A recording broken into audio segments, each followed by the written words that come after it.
Welcome to the demo video of TRiMiTi by Nexustec.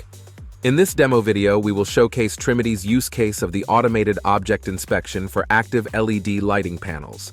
To start with, this is a two-step verification process, and as a simulation, we are also simulating NOK steps from the UI. Select the test from the UI on the right, and the connected controller will enable or disable the individual LEDs from the panel to simulate OK or NOK conditions. TRiMiTi will then independently analyze them using the video data. These two processes, although controlled by TRiMiTi, they are completely independent, and therefore the vision inspection process is unaware of what is being tested.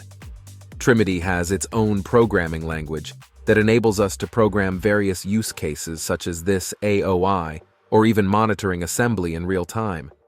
This system can be configured to use alongside other systems in existing environments and doesn't require change of workspaces for the workers. In addition, we can also provide worker guidance and real-time process overview and control to the workers and their supervisors alike. For more information, please contact Nexustec or our partner in your region.